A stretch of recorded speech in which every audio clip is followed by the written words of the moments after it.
Assalamualaikum warahmatullahi wabarakatuh. Di malam hari ini saya akan mengulas seputar batu akik yang agak sedikit berbeda dengan video-video saya yang kemarin atau yang telah lalu, yang mana beberapa hari yang lalu, beberapa minggu yang lalu, bahkan beberapa bulan yang lalu, saya masih sering mengulas tentang batu akik yang lebih mengarah pada sebuah fosil, yaitu fosil Gallikelor bertuah yang aktif secara alami. Namun kali ini saya akan membahas sedikit tentang yang namanya energi atau tuah secara alami yang terkandung pada batu akik, entah itu dari batu akik Sulaiman, batu akik Yaman Wulung, akik Pirus, permata, rubi, safir, fosil kayu, fosil galih, Gallikelor dan lain sebagainya. Bahwasanya semuanya itu memiliki energi secara alami, hanya saja kebanyakan itu pasif, sehingga tidak semuanya bisa difungsikan atau dimanfaatkan oleh pemakainya atau pemiliknya. Yang menyangkut tentang hal mitos juga, yang mana selama ini ramai diperbincangkan oleh sebagian orang penghobi batu akik bertuah atau penghobi benda bertuah, yang mana ini sudah tidak asing lagi di telinga kita, yang katanya mitosnya bisa dipakai untuk sarana penunjang kewibawaan, sebagai sarana pengasihan, penetralisir, proteksi, dan juga dipercaya sebagai batu keberuntungan. Kesemuanya itu tidaklah semuanya benar, bukan berarti semuanya salah, tidak. Sebagian mungkin ada benarnya, tidak mungkin benar keseluruhannya, karena yang namanya mitos sebagian itu memang sesuai dengan fakta, sebagian besar juga mitos hanyalah sekedar mitos. Itu makanya di sini saya sering mengulas yang namanya energi secara alami yang terkandung pada batu akik, terutama fosil Gallikelor yang sering saya ulas di video-video saya sebelumnya. Kenapa saya mengatakan bahwasanya sebagian mitos itu tidak benar dan sebagian mitos itu juga bisa dikatakan benar? Karena yang namanya mitos itu kan cerita-cerita orang zaman dahulu, yang memang zaman dahulu beliau-beliau ini mengalami sesuatu hal atau mempunyai pengalaman pada saat memakai batu akik bertuah, yang mana pengalamannya itu sudah pasti berbeda-beda, dikarenakan setiap batu ini juga memiliki vibra energi yang berbeda-beda, artinya tidak sama. Jangankan dengan batu satu atau batu yang lainnya, dalam satu bongkahan pun jika dibelah-belah, katakanlah dalam satu bongkahan dibelah-belah menjadi batu akik 10 ataupun bahkan sampai ratusan batu akik, itu kebanyakan tidak sama energinya secara alami, begitu. Karena yang namanya batu akik ini memiliki warna secara alami dan juga memiliki serat yang berbeda meskipun dalam satu bongkahan.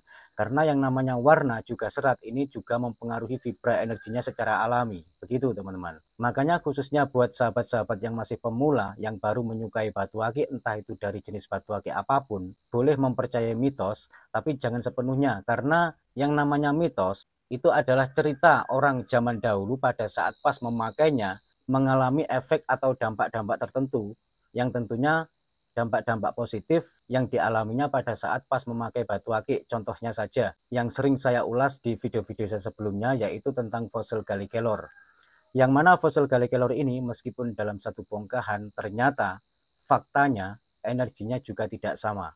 Ada yang lebih dominan ke arah proteksi, ada yang lebih dominan ke pengasihan secara umum, ada juga yang lebih dominan ke penetralisir dan lain sebagainya. Ada juga yang tidak memiliki energi yang mengarahnya pada proteksi, pengasihan, penunjang kewibawaan, namun cukup kuat jika dipakai sebagai sarana untuk media pengobatan secara alami atau dipakai sebagai media terapi.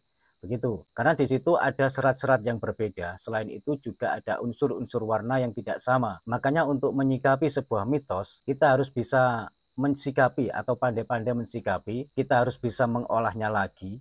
Bahwasanya menurut saya pribadi yang namanya mitos itu adalah manfaat dasar, bisa jadi itu juga adalah manfaat batu orang-orang zaman dahulu yang mana memiliki khasiat-khasiat khusus sesuai dengan karakter dan energinya secara alami yang terkandung pada batu yang dipakainya, begitu. Dan juga tidak ada salahnya jikalau kita itu mempercayai mitos, asalkan kita jangan menelaah begitu saja. Istilah dalam bahasa Jawanya jangan sampailah digebyah uyah podo asine, ibaratnya begitu.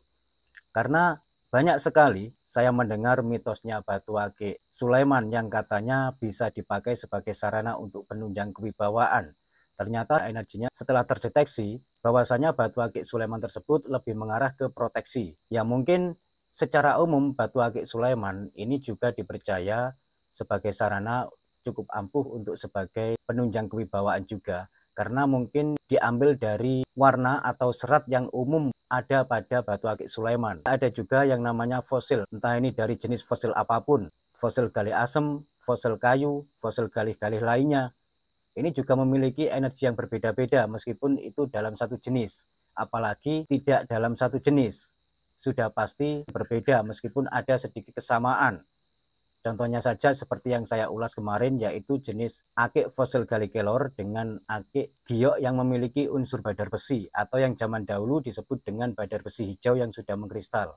Ini juga mempunyai unsur kesamaan meskipun berbeda, tapi juga ada perbedaan dari segi energinya secara alami yang terkandung di dalamnya. Yang sama-sama dalam satu bongkahan saja ini berbeda jika dipotong-potong, apalagi yang berbeda jenisnya. Meskipun ada unsur kesamaannya, tetap ada perbedaannya. Dan setiap batu dari jenis batu apapun, sebenarnya ini memiliki keistimewaan tersendiri atau memiliki keistimewaan masing-masing sesuai dengan batunya yang bisa dimanfaatkan oleh pemakainya. Khususnya pada batu akik yang memang benar-benar energinya ini aktif. Tidak semua batu akik ini aktif, karena nyatanya, faktanya, kebanyakan yang kita jumpai batu akik itu hanyalah perhiasan. Yang pasti kalau untuk perhiasan itu sudah pasti bisa, asalkan yang memakainya itu menyukainya, pede dengan yang dipakainya, dan senang dengan batunya, maka itu sudah layak untuk menjadi perhiasan untuk pemakainya. Tapi untuk energi yang aktif secara alami, ini cukup langka sekali, tidak mudah kita mendapatkannya.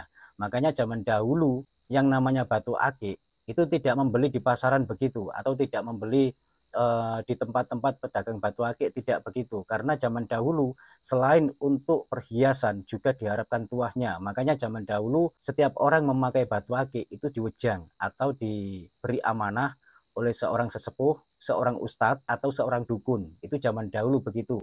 Kalau zaman sekarang kita bisa membelinya, kita bisa mendapatkannya di pedagang-pedagang batu akik itu banyak, tidak masalah, dan itu juga bagus. Karena apa?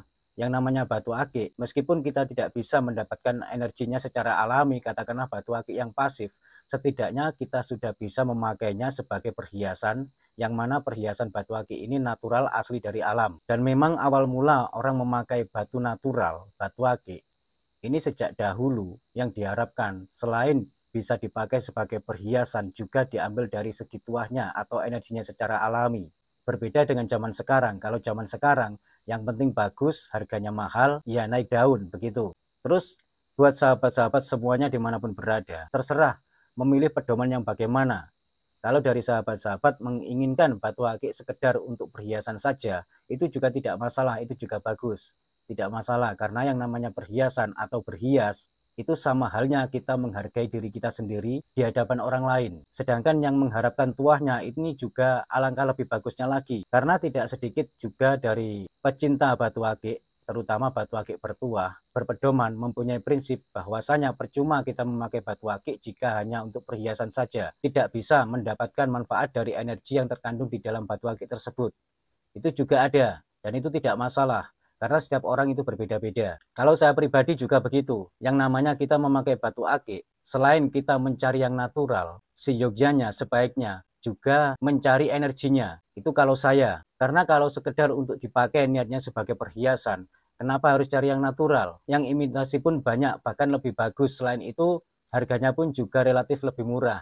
Kalau sekedar untuk perhiasan, itu kalau saya. Mungkin dari sahabat-sahabat yang menonton video ini, ada sedikit perbedaan pendapat, tidak masalah. Lain orang, lain kepala, juga lain maunya, tidak masalah. Semua kembali ke pribadi masing-masing. Dan di sini kita saling menghormati sesama penggemar batu akik, khususnya buat penggemar batu akik bertuah, yang mana ini juga bagian dari budaya kita. Ya, sekian dulu dari saya, kurang lebihnya saya mohon maaf. Cuma ini yang bisa saya sampaikan. Semoga bermanfaat. Wassalamualaikum warahmatullahi wabarakatuh. Rahayu, salam budaya.